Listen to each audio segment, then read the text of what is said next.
depends on where you are in the world. My name's Tracy Newby. I go by KI6LVL. That's my ham radio call sign. I am currently involved with Milpitas CERT, but I was also involved with Alameda CERT a number of years ago. My professional background, probably like many of you, is a little different. I don't work in emergency services full time. I'm actually a mechanical designer. I work at Lawrence Berkeley National Laboratory. So I work on a lot of the experiments up there. And when we get back from sort of sheltering in place or working from home, I'm going to be joining their CERT team, which is a little different. They're going to have to put me through a special class to sort of teach me the differences because it's a national lab, and where I work is going to be a lot more dangerous than most people's homes, or actually most cities. But with that, I'd like to go ahead and launch into my presentation because you all want to hear about, well, what should we put in our bag?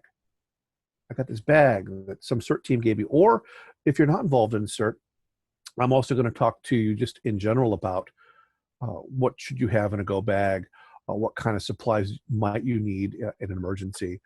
I'm not going to recommend any particular brands. So if you see a brand, don't assume that's an endorsement. It's just either an image or it's a picture of something that I own because, well, it was on sale at Harbor Freight.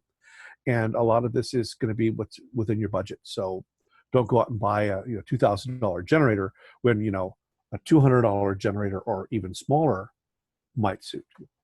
So let me go ahead and share my screen. I'm going to go ahead. Oh, which screen? There we go. And then let's go ahead and launch into it. There we go. So hopefully you're seeing the correct screen. Well, not yet. We still have the video view, but we don't see the PowerPoint. So when you do the share, you probably have to tell it specifically which window to share. RingCentral. So let me share. And then you have to at the bottom click Start Share. So I have there we Start go. Share. That's looking better. Now when I do this, come on. And now we see your Windows page, and now we see packing your bags. Excellent. Now let me move this to the other screen. Excellent. So packing your bags.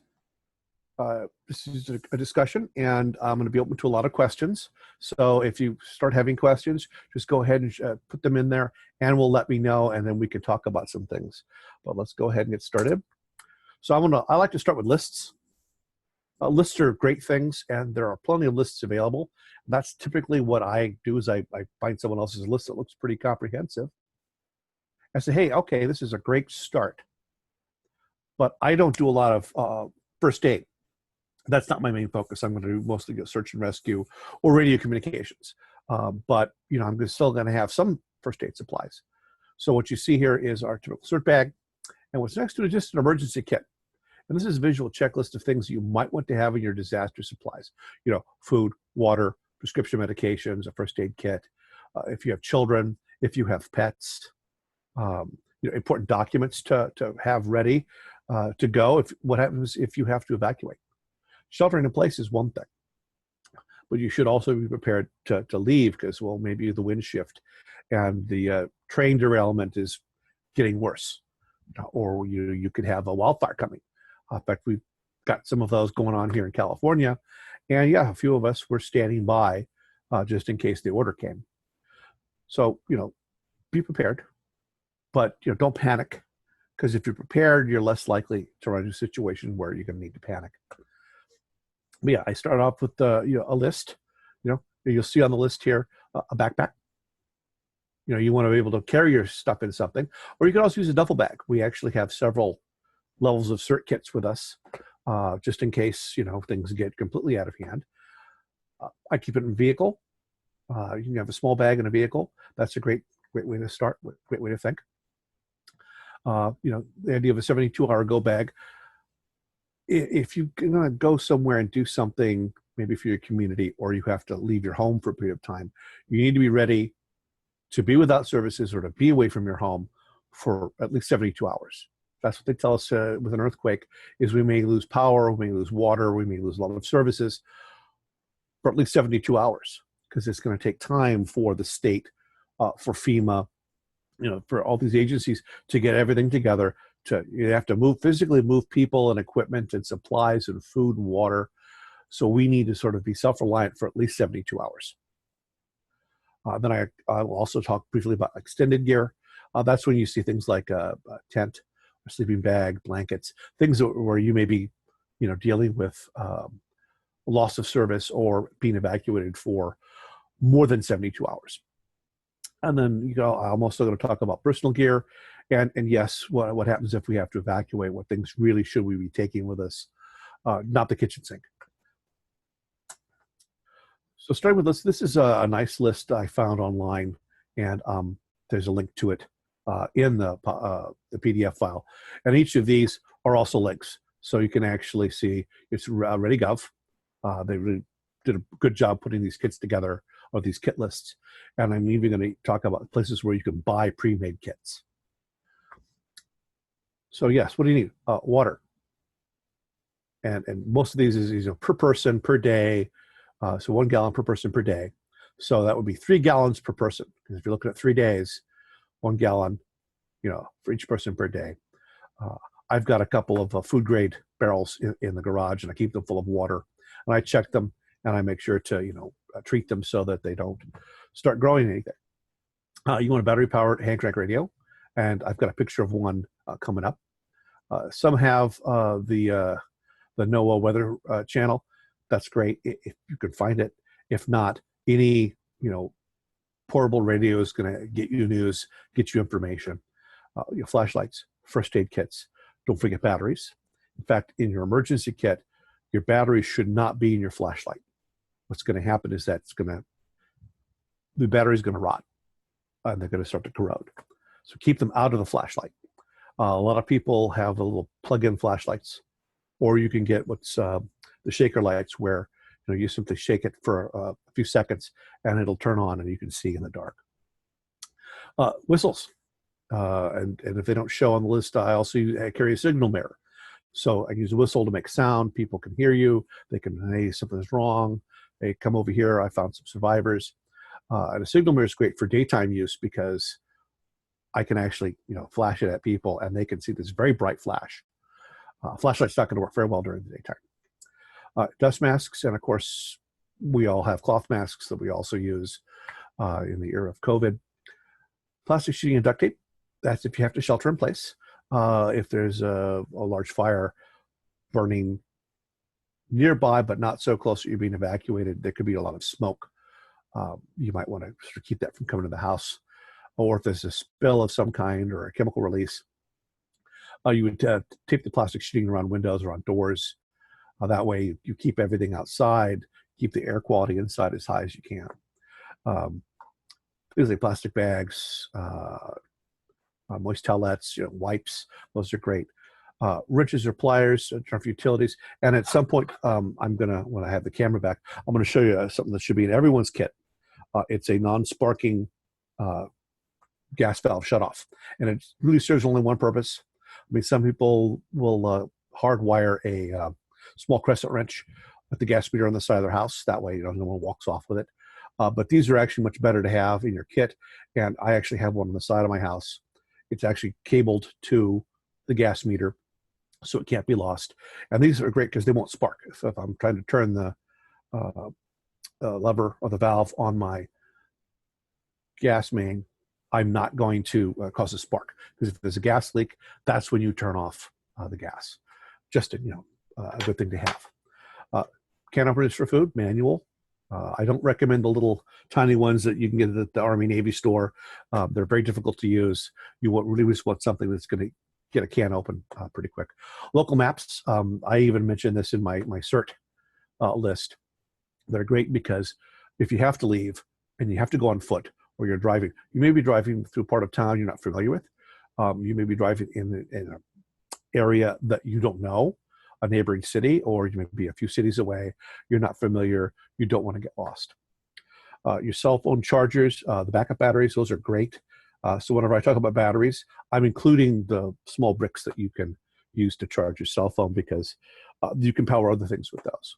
Some of those are so powerful, they can indeed jumpstart a car. So basic emergency kit additional items here. Cloth face coverings. This is, of course, dealing with COVID. Don't forget prescription medications. these should be something that you do remember to take with you if you have to leave, or if you're going to be in the field volunteering for a prolonged period of time, more than a few hours. You want to make sure you're taking your prescription medications with you, because we don't want you to become a patient while you're out in the field. At that point, you're not really helping anybody if you collapse from whatever your medical condition is.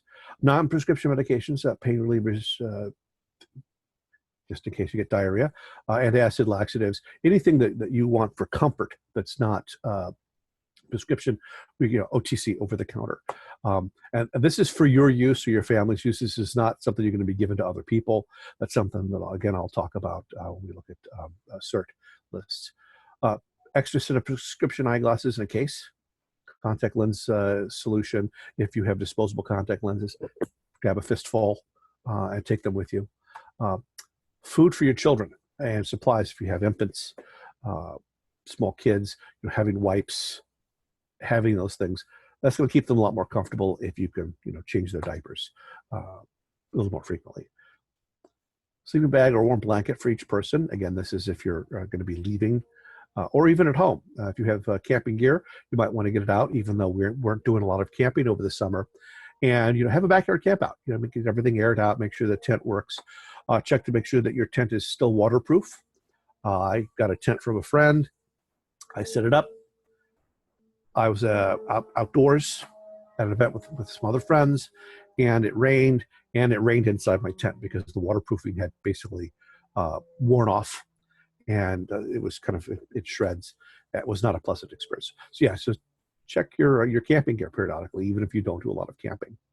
If you have pets and you're going to take your pets with you, or if you have your pets at home, make sure you have plenty of pet food. And of course, if you're worried about water, make sure you have water for your pets as well. They may not drink as much as we do, but they still do need water. So you having a few extra gallons of water set aside for your pet is great. Cash your traveler's checks, if you keep those locked in the safe at home, that's good, because ATMs are likely down if there's power down, if the phone lines go down. Your cell phones won't work until they get what we call the cellular on wheels, or COWs. They will set up emergency cell towers, but that may take time. That's also why I'm a ham, so that I can communicate for people between the city and all the teams out in the field. Family documents. This is very important. A lot of people don't think about this until it's too late. If you keep them in fireproof safe, keep them inside plastic bags, and keep all the important family documents that you don't have to refer to frequently. Your passports,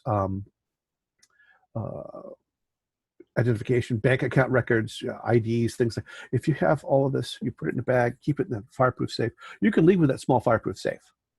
Put it in the back of your car. Now you've got everything you need. We always recommend, if you are worried about family albums, scan everything, load it up to the cloud, but also you can keep them on thumb drives at home. Those can go in the safe as well, which means you're grabbing everything precious. The pictures, burn up, that's okay, because you actually have the pictures safely on the web and safely, in your flash drive. Change of clothes. It's always good to have, especially if you're going to leave. We always actually tell people, if you're going to go in the field for prolonged periods of time to do volunteer work, have a bag, a couple pairs of pants, 3 shirts, extra socks, extra underwear, toiletries, and in general, you can basically go to a store, a drugstore, or a pharmacy, and even the dollar stores will have the little aisle with all the little travel bottles and travel containers. Some shampoo, little soap, toothpaste, portable toothbrush. Put all that in a Ziploc bag. That goes in your go bag or your evac bag. Fire extinguishers. I have several at home. I had a friend that basically had a business. They shut the business down, not due to COVID. It was just a commercial location, but they had to have a lot of fire extinguishers. So I have extras. But yeah, it's good to have fire extinguishers in your home. And if you're going to be evacuating, take one with you. Your car could catch on fire. Someone else's car could catch on fire. There's all sorts of reasons to have these things around, and I'd rather have it and not need it than to need it and not have it. Waterproof matches, or matches in a waterproof container.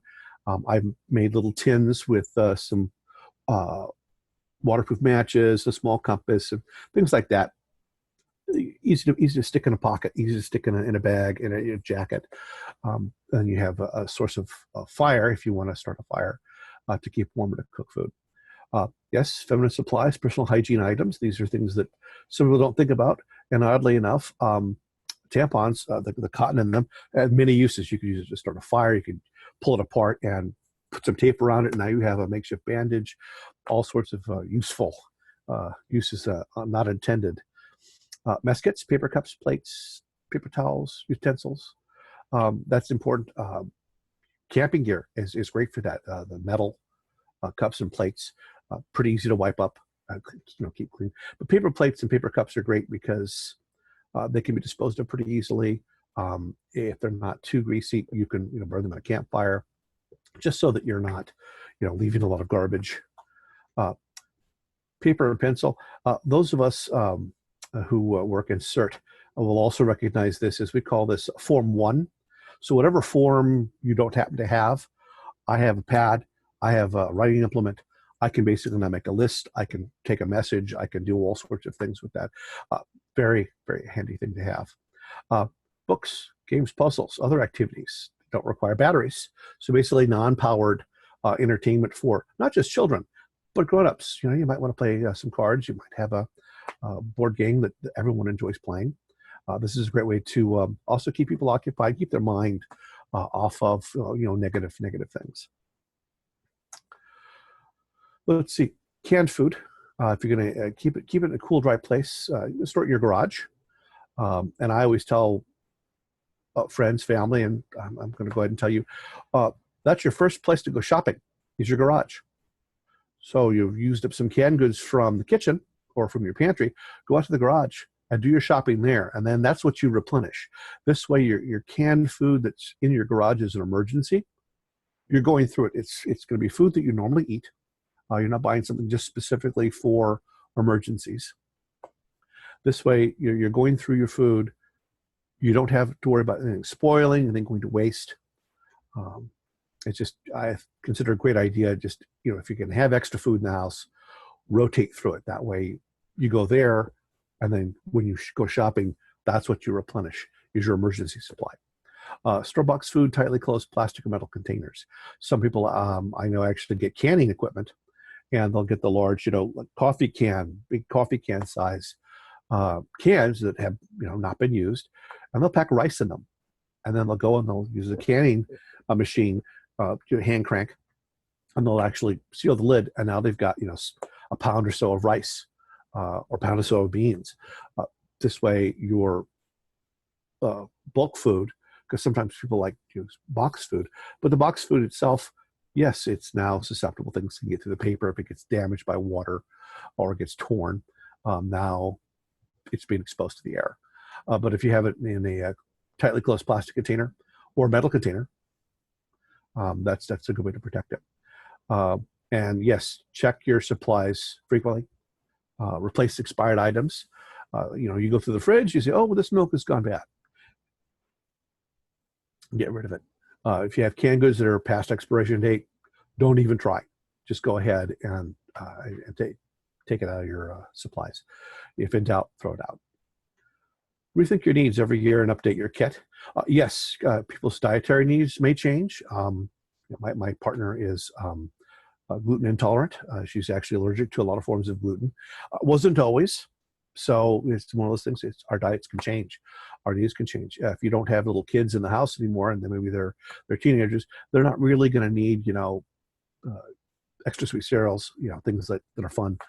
Just figure out what you need. Your needs change, and just sort of stay up to date. Anything you have at home, have it a special place in the garage, and make sure you can get to it. It doesn't do you any good if you have emergency supplies and you need that first aid kit, and it's buried under all your camping gear. And make sure everybody knows where the kit is located. That's very important, because that kit could also have a list of emergency contacts. That's another good thing to keep in your kit. Outside area, especially if you have friends or family outside the state, let one of them know, hey, we're okay. We're just going to be here at the house, but we don't have,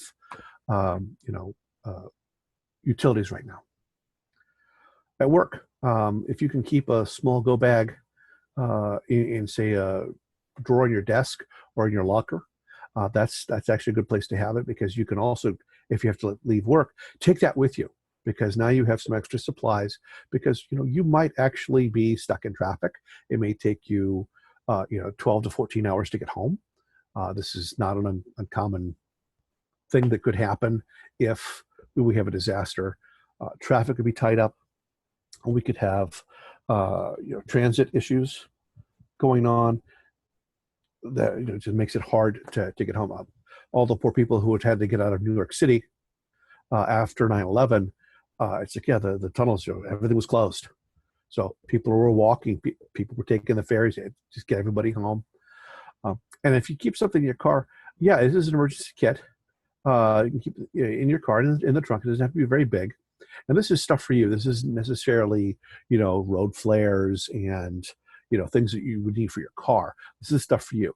An extra couple of bottles of water, some snack bars, an actual blanket, just in case, you have to sort of stay in your car, because, your car is actually a really good place to shelter. Keep you safe from the elements, unless, of course, it's winter, and we all know what happens when people get stuck out during winter. It's very unpleasant to think about, but better you stay there than you be exposed to the elements.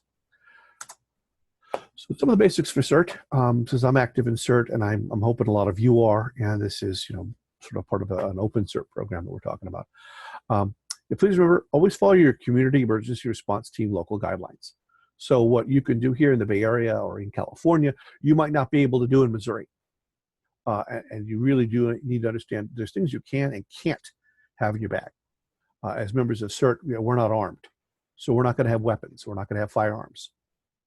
So, don't go in that direction if you're a member of CERT. But this list is for CERT teams, and it's really geared, the next list I'm talking about is geared towards them. But it's also a good idea for other members of the community, because whatever I can own for CERT, you can own. So there's nothing, I have to be a member of a CERT team in order to buy this. No, it's geared towards CERT.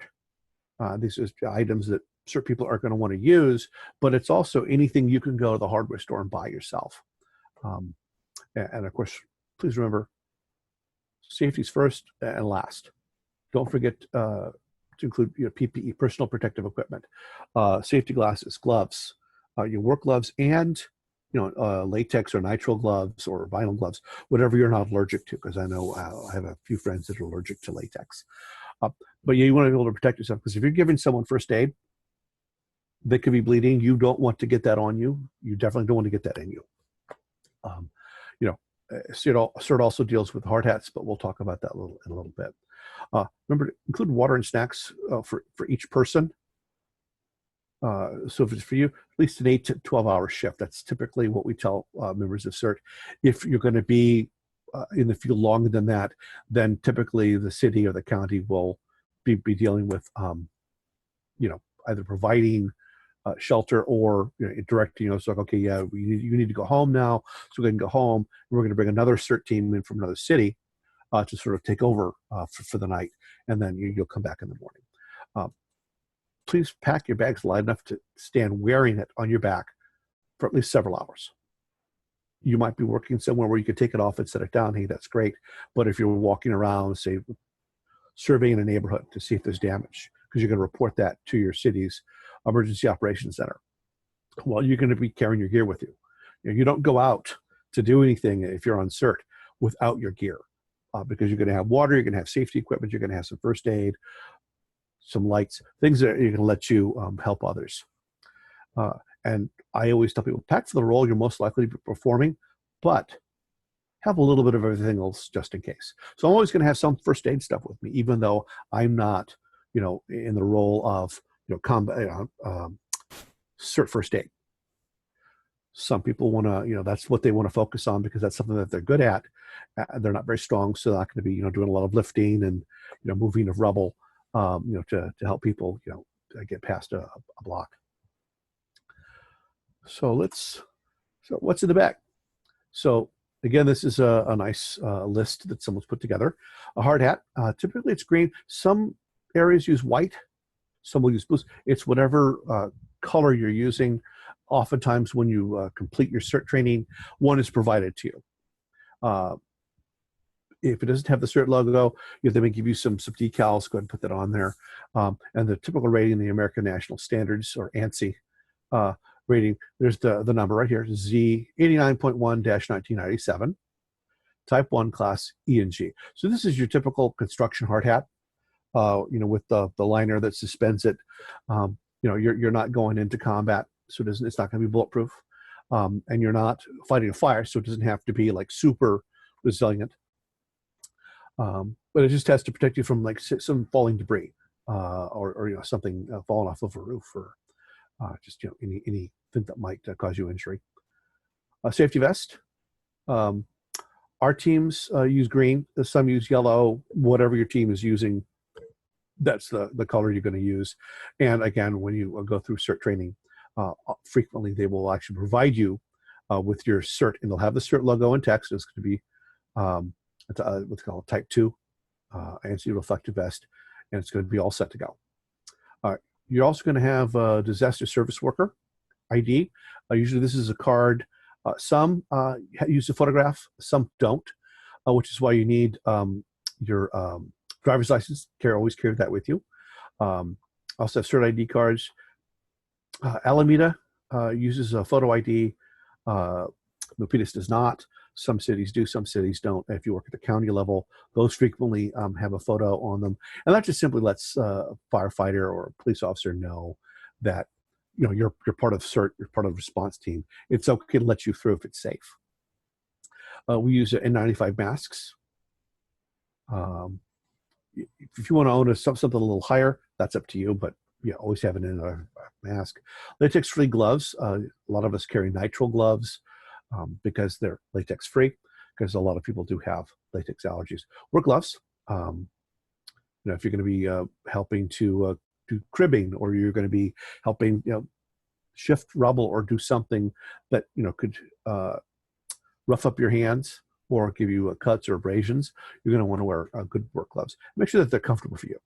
Even if some are provided to you, use whatever you're comfortable with. So you may go to the hardware store and find something a lot more comfortable to fit you better. Typically, if someone's going to hand you out some gloves as part of your now CERT, those may be odd sized. They may be too big, they may be too small. Work boots. If you can get steel toed, or what we call composite toed, so that's a high impact plastic, so that there's no metal inside your shoes. This is really you're going to be your best friend when you're out there, because sneakers may be comfortable and you can run around really well, but they're not going to protect you if you're doing some cribbing work, or you're doing something and someone drops something on your foot. Steel-toed boots aren't designed to protect you from a building falling on you, but if someone drops some wood or a piece of rubble, it's going to keep your toes from getting broken. Safety goggles, and not just safety glasses, but safety goggles, because these actually wrap around. They have side guards, which means if someone's doing something, someone drops a piece of broken concrete and it hits and a piece pops off, that could cause an eye injury. We want to avoid those if we can. Knee pads are great, because if you have to kneel down to slide cribbing in, or you're kneeling down to look into something, it's going to save your knees. Some people actually do get the military style pants, lots of pockets, but they also have knee inserts. That's great, because now you have built-in knee pads. Elbow pads, those can also help, again, if you're getting down on the ground and you're helping either with cribbing or digging someone out. It's going to keep you from injuring your elbow, because if we're moving our arms around in an unfamiliar environment, well, I don't know where this door jamb is. It's not my house, so I may you may bump yourself. It's just for personal protection. Hearing protection, foam earbuds or other ANSI approved hearing protection. This is good, because someone could be running some saws. There could be some equipment. You could be near a generator, and it's going to be very loud. And after a while, you may get used to it. But at the same time, you're also doing potential hearing damage, and you really don't want to walk away from a disaster uh, you know, suffering some long-term disability. So tools. So in your shirt backpack, some people also get a fanny pack, just because I have a belt bag that I keep, or belt pouch that I have that's very large. It's what we call a dump bag. It's something you can get at either a military surplus or you can order it online. It just basically folds up really small that I can pop the Velcro, expand it out, and I'll show you a picture of that when we have the photos up. But that's I can put whatever I want into it. I have a large canteen I keep on my belt. I have a first aid kit I keep on my belt, and then that's also where I keep my my compass, just so that I can which way is north. I may be in an unfamiliar neighborhood. Waterproof storage bags. If you have items that are going to be sensitive to moisture, you could be around. There could be firefighting going on not far away. It could be raining. You just really want to have some Ziploc bags in your kit, because I can put anything. I can dirty socks, anything I need to keep in there. Here we go. I can put it right in there. The Sparkless 4-in-1 tool or a crescent wrench, and again, I will show you what that looks like. So I couldn't find mine. It was in a different cert bag. It's the problem of having so many cert bags. So we're actually repacking our cert bags, which I recommend everyone do every 6 months or so, just to check everything and make sure that it's still good. Rope, longer the better. I'm sorry, the stronger the better. At least 20 feet, and I'll actually show you some rope, and I'll talk about the different kinds of rope. Typically, the general purpose rope we're going to use to haul things. You can set up a safety line so people could follow it in a poorly lit area. This is not the type of rope we're talking about hauling people with. This is not rigging rope. This is just simply good, strong rope that we can use for a safety line. We can use to maybe haul something up, or tie something down. Just good purpose rope. Duct tape, masking tape, orange marking strip paint. You can get this stuff at the hardware store. That's for marking, I guess they call it sidewalk chalk or street chalk, and basically so you can mark the things in the ground if you need to. But International Orange is really the color you want to get, because it's very bright, very easy to see. It shows up on a light surface or dark surface. And in addition, if they don't mention it elsewhere, permanent marker. Okay, good. Talking about marking things, you could use duct tape. If you're going to do a search and rescue of a building, to do your slashes, and then use your pens or your grease pencils to do all the writing. But this is great because I can actually, make a sling for someone with an injured arm out of duct tape. I just basically tape it to the body and we send them off. Masking tape is great because you can use it to mark things, but not permanent. You don't want the tape to damage it. Triage tags and triage tape. Again, that's if you're doing medical, if that's your role. But if you have some triage tags, you can carry them. They don't take up a lot of space. So if you have a bunch and someone's run out, you can give them yours. Caution tape. This is great stuff to have, because now we can sort of mark off an area, because we don't want someone to park there, because we're going to have room for the ambulance to get in. Or there's an area where maybe there's been some damage, a tree's fallen over from an earthquake or a storm, and the area's broken up and might form a trip hazard. Or if there's a building that's either collapsed or is about to collapse, we can tape it off so people don't go in there. Again, we're going to talk about the rope. This is really an important message. Appropriate type and strength. If you're certified to perform rigging, don't do rigging and hauling of people unless you've been trained to do that. I've had some training in climbing, so that's on me, but I'm not going to be doing climbing as a member of CERT. That's not our role. First aid kit's back as little or as much as you want. No drugs. We're not giving drugs to other people. That's not what we're there for. A paramedic, an EMT, a doctor or nurse, they can do that, but not us. That's not our role. Hot and cold packs. These are great, especially like hand warmers. Get someone to help someone get warm. Cold packs are great because you don't want to run around with a bunch of ice. Pop one of these open, snap it, shake it, and you can apply it to an injury, and that's going to help reduce swelling and make the person feel a lot more comfortable. Lots of 4x4 pads, gauze pads. These are great. Yeah, and if you run out of roller gauze or you run out of tape, your Band-Aid tape or paper tape,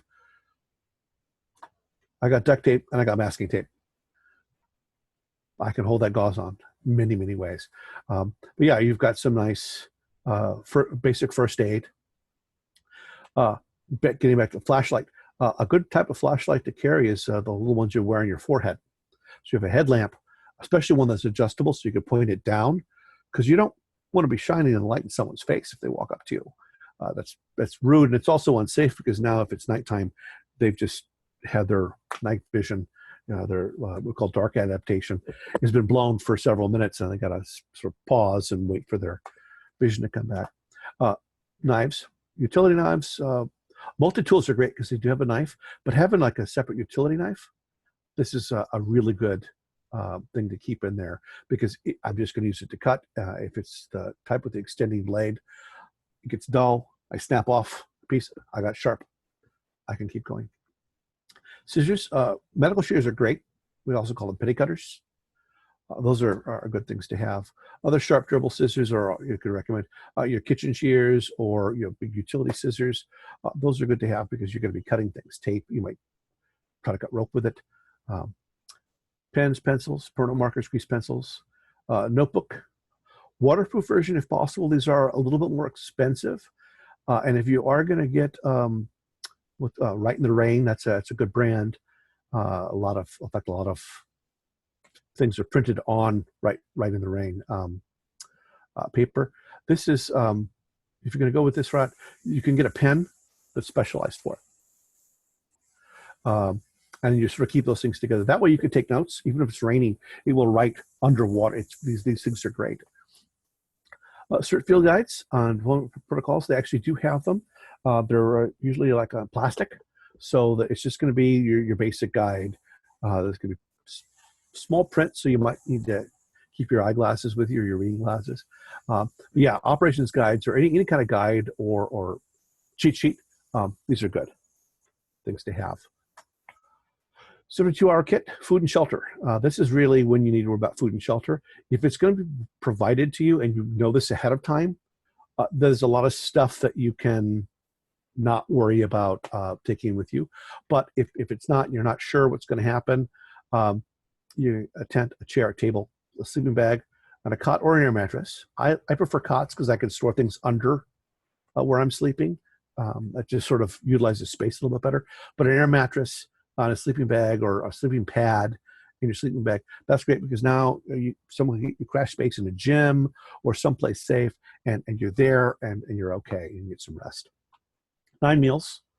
Whatever your caloric requirement is, it's going to be vary per person. But yeah, you want 9 meals because that's going to be 3 days, 3 meals per day, non-perishable, low preparation. So you don't want to bring, lots of, vegetables and meat and things you're going to have to cook up. But like a camping meal or something that doesn't require a lot of preparation, that's usually your best bet. Personal latrine and supplies. So you can get, they have buckets that are designed. There's sort of like a portaloo. Those are things you can deal with. Chances are, if you're doing cert work, there's going to be some provision if it's going to be an extended 72-hour event. First aid kit, 72 hours of medications and supplies. And this is medication for you because, again, we need to keep you healthy. Personal decontamination, toiletry cleaning supplies. Personal showers, these are actually great. It's a shower in a bag. And basically it's, really large wipes, just get someplace where you can have some reasonable privacy and you can sort of clean yourself up. That way you'll feel a lot better. I know I do. Personal cooking, eating supplies. I use a little camp stove. It's called a Jetboil, but there's other brands and there's other styles. These are very nice, and I'll show you a picture of one when I'm showing you my kit. And this is really handy, very compact. The fuel is easily found at any camping supply place. 1 gallon of water per person per day. Basically, you need at least 3 gallons for each person, because again, this is 72 hours. So if you have, a 5-gallon container of water or a 3-gallon container of water, you should be fine. Water purification tablets, micropore filters. I've got a micropore filter. It's reverse osmosis. It's very handy. I'll show you a picture of that as well. Durable all-weather clothing. You do want to be able to change clothes, plus a bag for contaminated clothing. So if you have like an extra trash bag, that's where you would, you can put your contaminated clothing in. And if it can be decontaminated, then you could save that. But it may just be, it's been contaminated, you need to throw it out.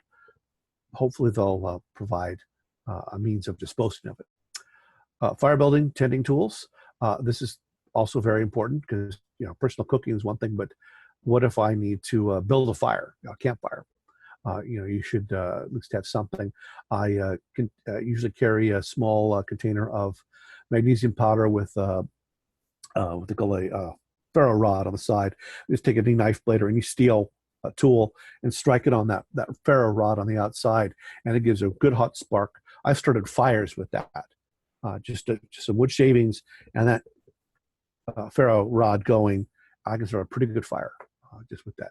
Trash sacks, this should really be trash bags, but yeah, have a few trash bags, different sizes, just small ones, maybe to put your personal items in, large ones to throw trash in because you don't want to litter. Reusable plastic bags, the largest Ziploc bags, at least the 1 gallon size. Have several of those in your kit. That's actually a good idea. A tarp. Tarp can be very handy. I would keep something like that maybe in my vehicle, because if we got 6 people showing up pretty quickly, we got 6 tarps. We can do all kinds of things with those tarps. We can lay them on the ground, put tools on them. People can shelter, under them. You can lay them out. You can create windbreaks. A lot of it's bulky, and you might want to adjust your list. How long are you going to be deployed? What are you going to need? Because a lot of this stuff, if it's the 72-hour kit, that's a separate bag. So I don't need to carry that in my regular cert bags. I don't need to go out into a neighborhood carrying all of this stuff. If you're wounded, decontamination clean supplies are crucial if you're dealing with wounded. So again, if it depends on the role that you typically are going to be volunteering for. Some people, they actually like helping others in this way. And some of us, I'm going to do search and rescue. I'm going to want to go turn off gas. So I'm going to need more of the tools. So most of this stuff can stay back at camp. Large scale response. They're also going to have food, showers, water, sleeping arrangements. You could reduce what you have to carry. Again, that's if you know ahead of time. Do I need to bring all this? So seasonal items. This is for those who have areas with lots of seasons. We kind of have like hot seasons here, wet seasons. I know some parts of the country, they get snow. Really cold weather, wet weather, very sunny, desert climates. But seasonal appropriate clothing. And you might want to layer. It may start out cold, and then it may get warm. And so, layers is you're going to be your friend here. Waterproof boots, and then whatever work boots you've got. If you have another pair in your vehicle, because if it's raining, throw an extra pair of boots and shoes in your vehicle so that you can change when your shift is over. I can take my boots off, put some dry socks on, put some dry shoes on to go home. I'll feel a lot better when I do that.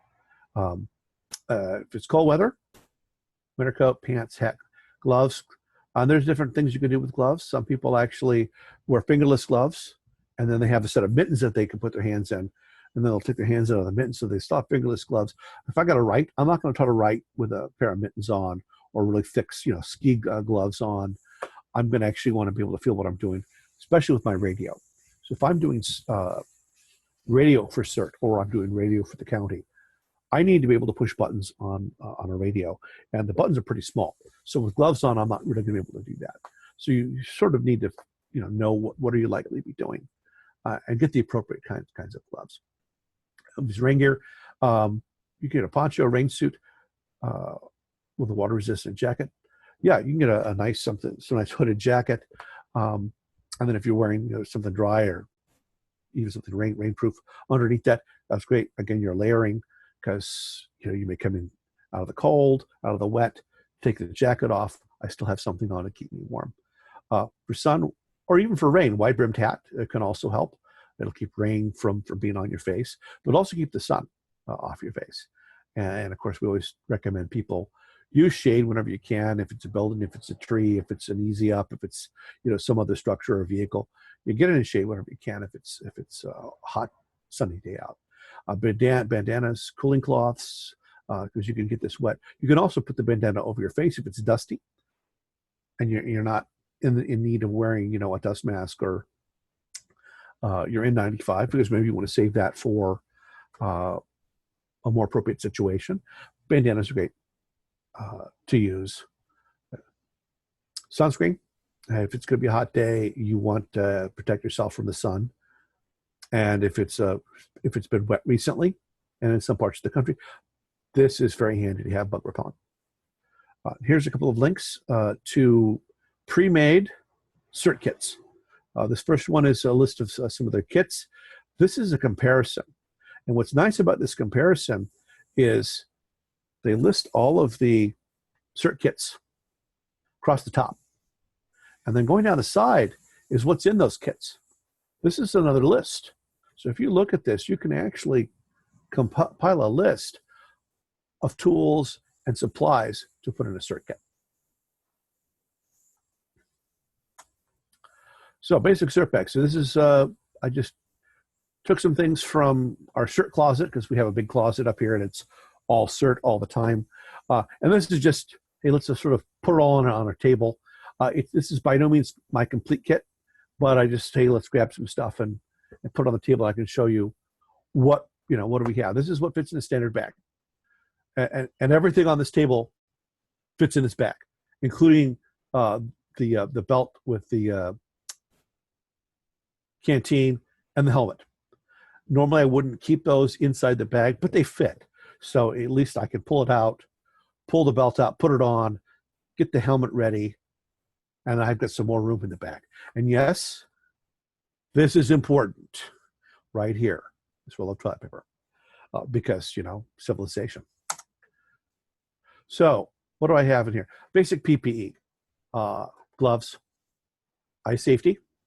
So I have these. I also have some goggles, but I have just some safety glasses, because I may be in a situation where I'm not worried about something entering from the side. But these are always great to have in here. Safety goggles, because they got side shields. I believe these actually do have folding side shields. So yeah, these might be appropriate for some usage. Mask, it's an N95. There's different styles and different shapes. Some hard hats. This is your typical CERT hard hat. But if you have a white hat or just any generic hard hat you can get at a hardware store, this is going to protect your head. This is they're both the same style, same basic model. Safety vest, because you want to be seen. And then here's some foam earplugs. There are other styles and types, and they're all good to have. Light and safety. So here I've got, this is what we call a marshalling wand. This is what you might use to direct traffic or direct people. I've got colored lenses in the back, so I can change the color. We may use red for one thing. You could use white, green, blue. There's other colors I can use, just so we can direct traffic. This is a small flashlight I can use to in a small area. Again, if you want to have a headlamp, those are great. In fact, my CERT helmet here, this is where my headlamp will attach with Velcro. So I can take these sunglasses or my sun goggles off, and I can put my lamp right here, and I'm set. Let's see. Oh, yes. I've got whistles. This is just a regular whistle. It's plastic, so even in hot weather, it's not going to burn your lips. I wouldn't want to try to blow into a metal whistle that's been heated by, the summer sun for several hours. This is a great whistle. It's a whistle. It's a pill case. It's a little compass in the end. So you can actually, put this around your neck, and you've got, I put my pills in there. I can put some aspirin in there. Whatever I think I may need. I've got allergies. I may put some of that in there. And this is a signal mirror. This is great for daytime use. Uh, that's the little hole you look through. This is the mirrored side. And you simply would hold it up. You see where the reflection is, and then you sort of wave that towards people. They'll see the flash. They'll realize, oh, hey, you're trying to get my attention. You can wave your arms, bring people in because you found some people in the rubble, or you need help over there. Very, very good stuff to have in your bag. Batteries, whatever types of batteries you need. So a lot of the equipment I have here takes 9 G cells and AA's. If it takes AAA's, carry AAA's. If it takes 9 volts, 9 volts. If it takes C cells, carry C cells. I probably should carry one of each style, because if I don't need C cells, but I have room in my bag for some C cells, well, you might need some C cells, or you might need a 9 volt, and you've run out. Well, I've got a couple. Here you go. In fact, even in ham radio, we actually use a lot of alkaline AA's, because we can get special battery packs for our radios, so that if we can't get someplace where we could recharge them, I can basically stop popping these in, and my radio will continue to work. Here's some tools. Wrenches, screwdrivers, pliers, wire cutters. This actually is a lineman's pliers. So it's actually got a wire cutter inside. This is for car. So you can keep this in your car, but I can also keep it in my bag. This is great because it's got a seatbelt cutter, and I can basically break a windshield with this. So if someone just is trapped in their car and they can't get out, you can help them get out. A very, very handy thing to have. Let's see, knives. I like this type of screwdriver because I've got 2 sizes of Phillips and 2 sizes of standard flat blade, and it all fits together very nicely. So one end goes in here, or I can keep it separate if I want to. A little more compact. But this is great because now I don't have to carry lots of multiple bits and pieces and 4 different screwdrivers or 5. Bolt cutters. These I'm not going to carry in my bag, but I'm going to have it in the vehicle. Typically at most CERT caches, if you're part of a CERT team and they have a cache, or they have a supply trailer or something they're going to bring out, they'll typically have what we call master key. This is a master key. Bolt cutters, so we can basically cut locks, cut chains, cut cable, get gates open. But this is not going inside my bag, but I have it handy, so I can basically take it with me. A nice pry bar. Here's a wrench. I can use this to turn off a gas meter at someone's house. I can also use it to loosen bolts on something. Let's get something taken apart. Let's get into something. Just tools are good things to have. If you want to carry a hammer, like a carpentry hammer, don't carry anything too expensive, but carry something you're comfortable using and you're familiar with. Here's rope. So this is nice, 3/8 inch diameter, so I can haul some good stuff with this, 100 feet.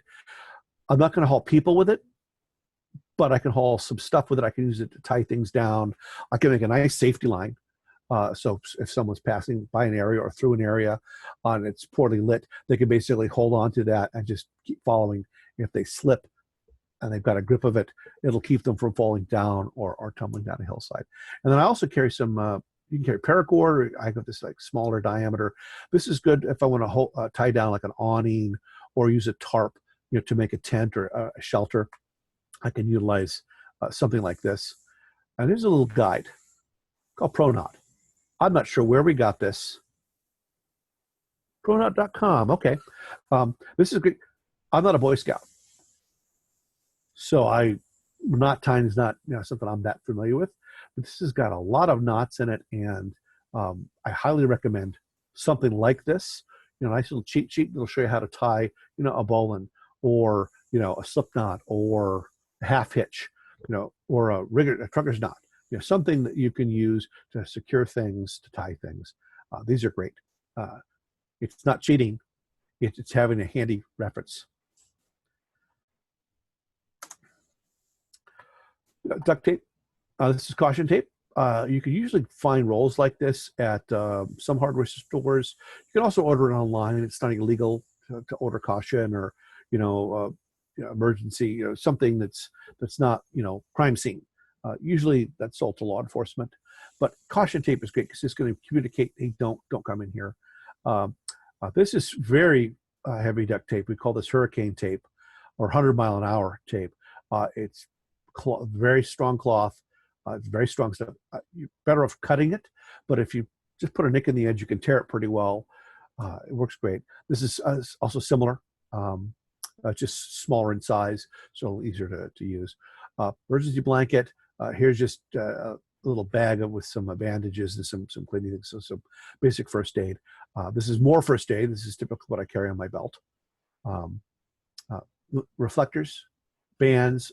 They have ones that also have lights, you can flash, so you don't get run over by a vehicle at night or people can see you. Visibility is important in a disaster, so people can see you, so they know, oh, hey, you can help me, or you don't again get run over by a car. Toilet paper, if all else fails, I can use this and some of this tape, and I got a bandage. But I can also use this to go to the bathroom because, you got to do what you got to do, and nature is going to call when it's going to call. Just if you can, use a shovel, dig a hole. This is the little vial of powdered magnesium, and this is what we call a ferro rod. And this is what you would strike with a tool, with the back edge of a knife, anything that's going to cause really hot sparks. And this is great. You can also just buy the ferro rod. They make them very large. Keep it in your car. I keep one in my car. I probably should have taken a picture. But it's very large, and you just simply strike this. And most of them will actually come with a piece of steel, and you'll strike this, and you can start a good fire that way. Here's a couple of radios. This is what we call family radio, FRS. This is typically the radios that you're going to use in a CERT team. A lot of CERT people they get assigned a radio. They're inexpensive, and if you're not in CERT but you want to be prepared for disaster, you can get packs of these. They usually come either singly or two in a pack. If you get enough for every member of your household, everyone can stay in contact with each other. So it's a very safe thing to have. This is my ham radio. So I would actually be carrying two radios. So this lets me talk to my CERT team. This lets me talk to, other locations, the City Emergency Operations Center, or EOC. But I can also talk to the county. I can talk to other cities because we're usually using repeaters. Those have independent power for at least several days. So while our cell phones may be out, I can use my ham radio. And again, always carry batteries. This takes AA's. This has its own special battery, which is rechargeable, but I can also use two AA alkaline batteries in it. So food and water. Here's water. You carry water, carry enough water for you. If you're going to be just doing something for the day, some bottles is great. Sometimes they have water in the cache. Don't assume that. And this is a water purification system by Katadyn. So here's the little unit. Input goes up here. Input is here. Out is at the top. Here are the hoses. It's even got a little filter. So when you drop this in the water, and there's some foam to let it float. So whatever particulate or whatever stuff might be in the water, that's going to filter out all the gross stuff. This is going to filter out pretty much all the chemicals and anything else that's in the water. And then I can use Viral Stop, which is a chlorine solution, to then make sure that there's no viruses or bacteria in the water. Here's my Jetboil. This is how compact it is. This is about the size of a small thermos or a really large mug, travel mug. Here's the fuel. I also picked up a little skillet for it because, I might actually want to cook some food. Here's the setup. So again, it's very compact. I would recommend, if you're going to carry something you're going to cook, this all can be cooked up inside this actual little Jetboil pot. I don't need to use the skillet. So if I was going to carry this, for something, I might have that handy, but these are the only two things I need. In fact, this actually has the small fuel cell inside. So I pack it all together. Very compact. Snacks for short shifts. So if I'm going to be, working for a short period of time. Water, some snack bars, a munchie bar, something like that, just to keep me going, because I'm going to be there for, maybe, 6 hours, maybe a little longer, maybe 8 hours. Long meals, yeah, that's if I'm going to be, out there for, a day or longer. Then you might need to consider, again, grabbing your 72-hour kit, which is really where I would have this. I would have this in my 72-hour kit, because at that point now I need to prepare food. If it's not being provided, they may provide meals, they may not. But having a few meals already in my vehicle means that if they don't, I'm ready. And if they do provide it, it's okay. I'd rather have it and not need it than to need it and not have it. These are some other things that people, need to consider. So I actually have two, what we call CBRN respirators. That's chemical, biological, radiological, and nuclear. This is the serious respirator. This is, if we got to bug out because, okay, now, we've gone from doing certain things, we all need to evacuate because something's happened. A chemical spill, a chemical release, something's happened. The fire's gotten really bad, and then smoke has shifted. You put this on and you can evacuate. This was only really to be used in situations where you're trying to get out. We're not going to wear this level of respirator to do our jobs, because that's really a much higher risk level. We got firefighters running around with their SCBAs on, their self-contained breathing apparatus, doing things. That's clearly a higher risk level. We're not trained or certified for that, so we need to get out. But barring that, an Easy Up, and this is a brand. This is just an Easy Up style shade. These are great. You can get weights for the legs. You can guide them down so they don't blow away in the wind. I've now created shade. I've now created, I could put some tarp up over a couple of sides, and I've created a windbreak or a rain break. And so we can do our work inside. Camp chairs, folding tables. These are great. I can keep all my gear and supplies here if I'm, at our table and, you're handling logistics, or, you're communicating for someone. But yeah, you have space to work. Camping supplies, sleeping bags, cots. This is the Luggable Loo. That's what it's called. There's probably many brands. This is basically a 5-gallon bucket with a special seat and a lid. And then inside they have all the chemicals. So you would basically put some bags inside, put some chemicals inside, and then you do your business. And then you would tie the bag off, and you would it would be disposed of, and you have another bag, and you just keep going until you run out of bags and chemicals. I'm just showing a cute bag here because, clothes. Where are you going to put your clothes? Get a small, easy to carry bag. I could put shoes in here, roll up a couple pairs of pants. I got all my toiletries. I got all my clean socks and underwear, some clean shirts, because yes, cleaning up and putting on clean clothes is really going to make, a bad situation feel a little bit better. Outside the scope of CERT. So there's a lot of things I'm showing here that you may want to think about for yourself. If you have to evacuate, if you're sheltering in place, you may live in a hilly area. You may live someplace where, you may have to climb to get out, or you may have to go over rough terrain. Yes, these are some things you might want to think about. Better rope. So this is what's known as dynamic rope. This is the kind of rope they're going to use to haul people. You can rappel with this rope. You're going to climb with this rope. This is rope you might have to be hauling people up the side of a hill. If you've got a winch on your truck, you would use rope to help people get out. Dynamic rope is different than static rope, which is what we were seeing earlier. This rope stretches long before it's going to break. So this rope will actually stretch.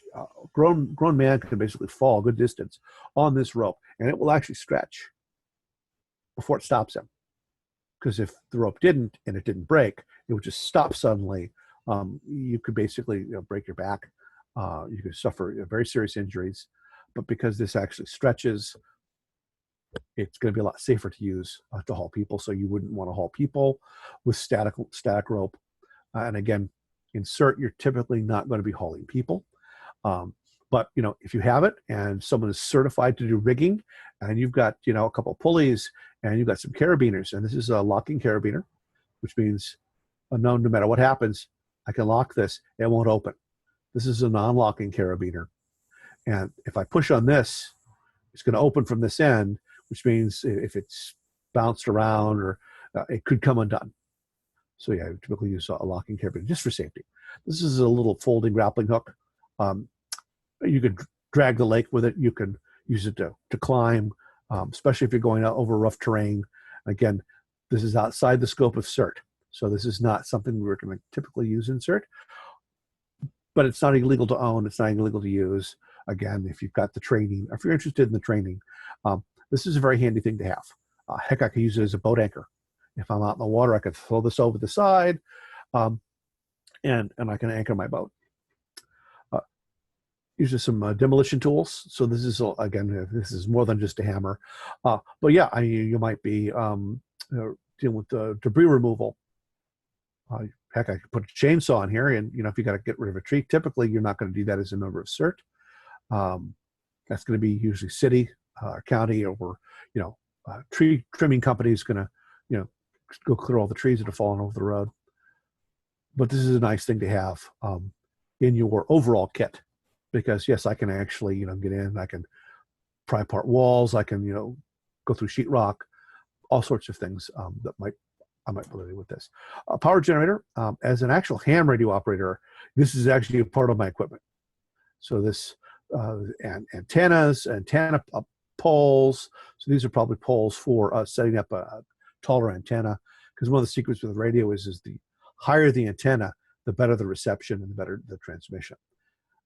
Having more power, having a better radio with a lot more wattage, that's good, but I get the antenna up. These are work lights. They may actually have work lights in your CERT cache or in your your emergency trailer or whatever your CERT team is going to utilize. So these will get plugged in. Yeah, there may be a generator in the CERT cache, but nothing wrong with having the generator in the back of the truck, because we don't have power and we need here's some power and lights. So while this isn't part of what you would normally carry in your CERT kit, having it handy, not necessarily a bad thing. And this is very serious equipment. This is called positive air pressure respirator, or PAPR. This one happens to be made by 3M. There's, I think, a couple of other companies that might make them. This has got a filter, and it's forced air. And this actually is a shroud that goes around your face. Some of them actually have full head shrouds. Yeah, this is what we call a level 3 or level 4 biohazard helmet. This is not something you're going to need. But just be aware, you're going to see people wearing it. This usually means that there's been a serious chemical or biological situation. Maybe something's gotten out, maybe there's a bug, or maybe there's bad chemicals. This is going to basically force air through the system, which means air is leaving the helmet at a higher pressure than the normal air pressure. So air's not going to come in. But yeah, this thing seals around your face and around your head. It's just, again, just be aware what this is.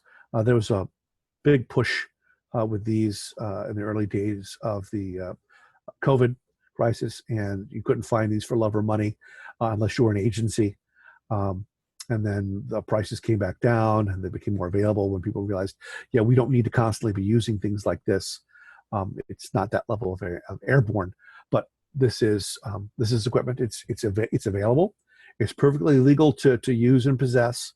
But this is not going to be something that we're going to be wearing with CERT, but just, it's out there. So if you want to, protect yourself, protect your family, these things do exist. They're expensive, but, what's your safety worth if you have to shelter at home and if something's happening? So again, not recommended for CERT use, but just be aware that these things do exist. They are available. So these are some of my personal things. I got both my radios. These are all my rope. This is a nice pulley system. This actually lets you run a line, and you can actually, typically these are used to set up zip lines, but you could also use it to haul gear. Or if you have to, say there's a canyon and you want to get gear from one side of the canyon to the other, you can run rope, or you can run a cable across, and you can suspend the load and then you could pull ropes from either side, and you can get the equipment across. Again, this is more of a rigging situation. So, if you know rigging and you're certified to do rigging, then by all means, go ahead and have these things. These are actually great just in general. These are rigging straps, and I would recommend these if you have rope in your bag. Put a couple of these. Are very lightweight. They fold up pretty small. They actually stretch out pretty big. You could wrap this around a tree, and suspend a rope between two trees using these two straps and a couple of carabiners, and tie them off really good. And you throw a huge tarp over it. Now you got a big tent. So there's all sorts of things that you can do with rigging equipment that has nothing to do with rigging. And you're just being clever. It's like, oh, hey, I can do this. These are already pre-made. They're sewn together, so they're very sturdy. This is a carabiner for use with a safety harness, so an anti-fall harness. You may see people wearing those and they're running around. Typically, not a typical CERT thing, but if I'm somewhere doing something, even on my own roof, I'm going to put my harness on, and I'm going to basically, be safe. I'm on a safety strap, because I don't want to fall off my own roof. We're not typically going to go under a roof in CERT, but if you're at home and you're working on your roof, or you're putting an antenna up, or you're, repairing some damage or doing some roofing work, yeah, you might want to, just be safe. This is our generator. We also have a jump box. This is great because, I can plug in. Some of these actually have more plugs. So oh yeah, here they are. So I can actually use this to draw power off of. So I can run a radio. I can recharge a cell phone. I could also jumpstart a car. So I've got a couple of power sources there. This is actually the little demolition tool I use. This is so you can grip 2x4s or other wood and, give it a good pry. There's a hammer. There's your nail puller and a pry bar. So there's just a few things I have that I sort of keep in my kit. Again, it's not my CERT bag. I've got multiple bags, so depending on what's going on, I know which bag to throw in the car. And again, there's some things I'm going to throw in the car even if I'm not using it for CERT. Pardon, because I might actually be, away from home for a while. So yeah, I'm going to have some camping gear. I'm going to have some extra food. I'm going to have plenty of water. I'm going to have some sort of shelter, a pop-up tent. Anything I can use to keep my field work, as comfortable as I can make it. Because you're out there for long periods of time, oftentimes, doing things, and it can be very uncomfortable, it can be very hot, it can be very wet. People can be very, angry, upset. Just the more comfortable you can be and the safer you feel, the more effective you're going to be at your job if you're doing CERT, or if you're just, helping out in your community, or if you're just simply sheltering in place. The safer you feel, the better you'll feel. And if I'm working CERT, I want to feel safe because I want other people around me to feel safe. So if I can be professional, remain professional, even in upsetting situations, I'm going to do whatever I can. I'm going to have whatever protection I need, because I may not need it, but I'd rather have it and not need it than to need it and not have it. So if I feel hey, I feel safe, I can evacuate because I can put this guy on and we can bug out, and I know I'm going to make it. I'm going to do a better job. I'm going to basically sort of exude that confidence that people want to see. So I'm going to be more effective at CERT. I'm going to be a more effective volunteer. I'm going to be a more effective teammate to other people on my CERT team. Because yes, I've got the gear, I've got the equipment. We're all going to be safe. We're all going to be fine. We're all going to get through this. And yeah, that's why I do what I do, because I want to make sure that civilization survives. Even a near apocalyptic event, and that's what some of these large events feel like. A large earthquake hits. Yes, we all get through it because we all can pull together. So I'm just going to talk briefly because I mentioned ham radio. It's something that I actually got into very quickly when I learned about CERT and whatnot. I say, hey, I'm going to get my ham radio license. I've been licensed for close to 15 years. And again, I got it because of emergencies. I not, someone that gets on the radio and chit chats with folks. So yes, ham radio requires a FCC license. It's not that hard to get. It's easy to pass test. There's a group called HamCram, and they actually run these events where you come in the morning and they run you through, and it's like a class. They run you through and they help you study for it. And what they're doing is they're also basically helping you. Here's the questions from the pool. These are, yeah, here you go. Well, let's practice it and practice it and practice it. And then in the afternoon, you take the test. I passed it first time. That's why I really recommend going through something, either HamCram or some group like it, where they'll basically help you study, and then they give you the test. No Morse code. You do not have to learn Morse code. That is not a requirement. It was removed. But if it's something if you're interested in Morse code, you can get a certification for it. And all that does is open up some what's called high frequency bands to you, so you can go and you can do Morse code. I use what's called packet radio, which is similar to Morse code in the sense that I use a computer and some software, and so I can either type a message out, and it sends just like an email, but it's sending it digitally. So it's going to turn it into sound pulses. They're going to go over the radio. So unless you have the same software and the same form, you're not going to understand what data is coming across. So it's actually pretty secure. So we can send a lot of really good data. The Aries RACES programs, they're the ones who use ham radio operators during emergencies. It's typically run by the county and or the city. And these are two separate programs, but they all do the same thing. It just depends on how you want to set it up. The equipment can be expensive. I recommend people, if you do become a ham radio operator, you get your license first, and then you go and you buy a radio. The small handheld handy talkies are the least expensive, sort of the gateway into ham radio. And this is actually mostly what we use in the Aries RACES programs, because now I can walk around. I can be part of a CERT team. I can go out. These radios are also a lot more powerful.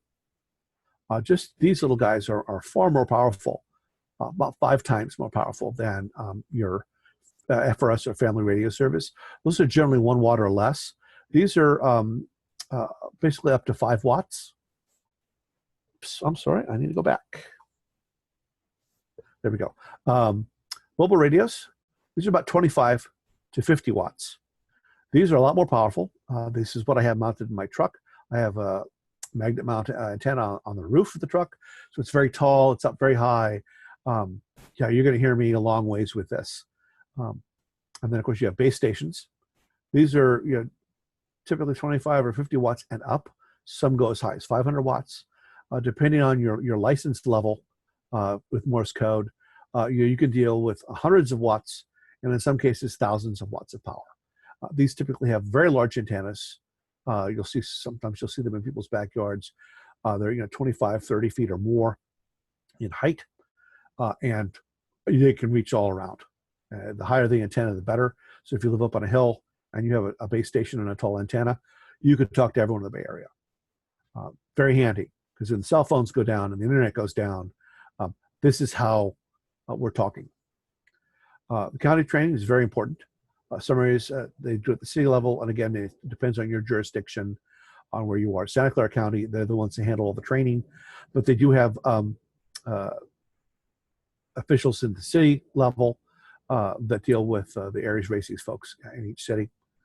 In fact, I just took my shadow class yesterday, so I can basically shadow an official, walk around. I'm their mouthpiece as it is. Mutual aid communicators, the MAC program. This is actually a really great idea. This basically allows people who've been trained to be dispatched to other areas if they're needed. So if we have a problem here, if we have a mutual aid agreement with our MAC program, with say San Mateo County or San Benito County or Santa Cruz, someplace else nearby, they can send their people to us. And what we have is we have a rating system similar to what they use for like fire engines and equipment. Level 3 or level 4 is very basic, very low level. You're useful. as you start going down in numbers, you get to level 3, more useful. Level 2, you're very useful, and level 1, you can run things. This way, you show up and they know by your rating exactly what they can do, where they can put you. This is what you can do for me. I can put you over here. Here's your assignment. Go and do it, and know that you can actually go and do it. So this is why training, not just at CERT, but for the hams is very important, because this lets us go and do more and be more effective, and we can actually accomplish a lot more if I've got this training. I can go do some practice. I can do some drills. I can do some community service events where, oh, hey, we're going to go use our radios to help out a parade or a race or, our wine festival. Because now you've got people who know how to use radios, helping people talk, because not everybody knows how to talk on a radio. It is something that, you need to learn and practice. But yeah, I really highly recommend becoming a ham. Again, all of these things we do can be expensive, but there's ways to make it less expensive. And this is, if all you have is a handy talkie, and that's the extent of your ham radio capabilities, you are so much more useful than the average volunteer who walks in off the street, especially if you've had the training. Because if you've had the training, you have a lot more knowledge, our procedures, how we do things. Now, this is the same thing for CERT. If you've been trained, you understand the procedures, you understand what we can, what we can do, what we can't do, what we should do. But yeah, that's sort of all I've got for you guys. So I'd like to thank everybody for tuning in today. And I'm going to be available for questions as long as you guys have questions. I'd like to thank Ann for inviting me, and I also like to thank Tony Lynn Charlotte for all of her support for CERT here in Milpitas. And at some point I'll probably end up having to do this for some of her CERT classes, which I'm happy to do, because I'd like everybody to be prepared. So let me go ahead and stop sharing my slide. And again, so let's see, Q&A. Okay. So sorry, Oh, my battery ran out just as you started to. That's okay. We have a lot of questions here. We had some good comments, though. Don popped in some suggestions about other bags to use, like a fanny pack, because you. Yes, fanny packs, and I did mention that. And what I have is I have a on my belt, I've got what's called a dump bag, and so it's very compact. And then I undo it, and I basically have a huge bag. I could probably put my helmet in with other things. So I actually have the ability to take off my backpack, put some things in there, and then go do something. So now I don't have this bulky backpack on, but I have another bag. I think fanny packs are great. They serve very useful purposes. They actually make CERT fanny packs. They actually do make them. But yeah, this way, I don't have to take my big heavy pack inside. But it also, honestly, you don't mean these things to be super huge. I'm not out there to feed people. That's a different role that CERT might be, let's get you out to here distributing food, because the states brought some food in, and we're going to get food, water, and stuff out to people. Great. But we're not carrying food for other people. Yeah, and I think you alluded to that several times, right? Think about what your particular role is. With CERT, there's a place for everybody. And some people just are not comfortable touching patients. They want to sit at a desk. Some people, they feel their mission is to run in and do search and rescue within the CERT guidelines. It all depends. Yes. And that's really what our supplies are for, is for us to do our jobs effectively. Yeah. And then, of course, with a little fanny pack, you keep some things immediately accessible. Maybe it's your pen, maybe it's your, depending on your role again, maybe it's some 4x4s or something like that. Yeah, I would recommend it if people are going to carry a fanny pack. You have very small tools. It's a basic first aid in there, because that's really what's going to fit in there best. And the other thing is, in your CERT vest or your whatever, have a lot of pockets. Pockets are the best. Yes, I actually recommend that if you're going to use a CERT vest, and the one that you're being assigned doesn't have a lot of pockets, that's okay. That's still a handy reflective vest. And in some cases, like for during a drill, I'd wear that vest because I don't need to carry a lot of stuff. It's Right. just a drill. And keep in But mind for a CERT vest, if you bend over, everything will fall out if it's not a fastened pocket. So keep that in mind too. yes. Well, that's why some of the larger vests, like I've got a large vest I use for ham radio operators in the county. We actually wear the bright yellow, that neon yellow green, and we've got all these pockets and they're all fastened. Great. Because let's see, a couple other tips from Don. He's suggesting Gerber makes a folding utility knife which has a clip to hook it onto your pocket. Yep. That's something folks can look for. And then also we talked earlier about the strap-on pads, and he suggests, if those aren't good for you and your knees, a gardening pad can be good to kneel on. Yes. And that's something that you can carry in your pack. Your pack shouldn't be super heavy. It's not. You're not carrying the kitchen sink. You're not carrying a full machine shop with you. You're going to have some tools. You're going to have some tape. You're going to have the things that you need. So you could take that off, do something, and keep your gardening pad in that pack. That might be what you have in your pack is gardening pad, because you're going to be kneeling down. Because you're going out because you're one of our cribbers. Yeah, and the moral equivalent of a vest with lots of pockets, John suggests, are cargo pants. Yes, well, I recommend cargo pants regardless. Yeah. You can actually get good cargo pants, and they have some that are fire resistant, and they're also water repellent, and those are good. They're expensive, but it's similar to what a lot of the Forestry Service people use. They got lots of pockets, and they're going to be great because you could be around. There could be a lot of water going up, broken water mains.